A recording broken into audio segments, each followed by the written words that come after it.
So let's go ahead and jump in by talking a little bit more about Matthew's background. So Matthew Weaver Jr. was born in Simi Valley, California on April 2nd, 1997, and was one of four children.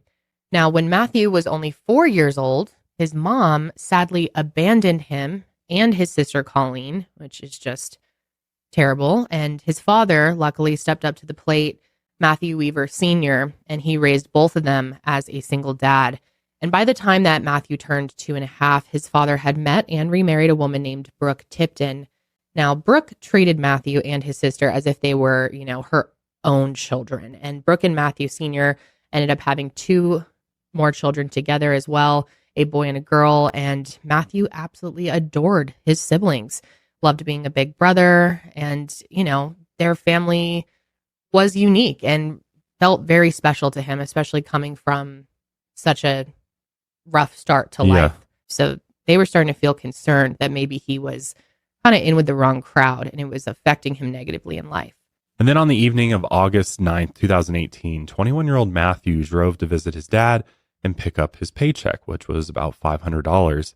He then headed to his dad's house, and recently Matthew Sr. bought a new handgun. That night, Matthew Jr. and his dad had a conversation about Matthew Jr.'s desire to buy his own gun. He also asked his dad if he could borrow his, and Matthew Sr. actually recalls, quote, "I had my gun on the kitchen table. He asked to see it. I said, okay. I disarmed it, opened the chamber, and left it open. He wanted to take a pic of it in his hand, but I never asked him why." We do know he didn't have his dad's gun, but it's possible he could have purchased one from somebody or somewhere or gotten one from a friend. But as far as we know, there's no record of that ever happening. There's also the lingering question about the last text that he sent to Melissa. What did it mean? Some people think that it just indicated he was troubled. Maybe he needed help, like mentally. Maybe he was like struggling with suicidal thoughts and wanted to talk to somebody before he went through with it. Yeah, I think going back to, I just want to share my theory real quick and I think this is probably shared by a lot of other people, including Cece from the Malibu publication. Her investigation into the gang activity to me really sticks out. If he was, we know he was involved with drugs, involved with gangs potentially. Melissa potentially could be involved with this gang as well. I do wonder about her involvement in all of this. And, in my opinion, I think it's very suspicious. The way that she acted and things that she said, the fact that she was with him all night.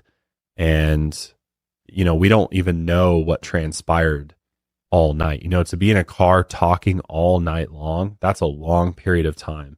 So it makes me wonder what really happened.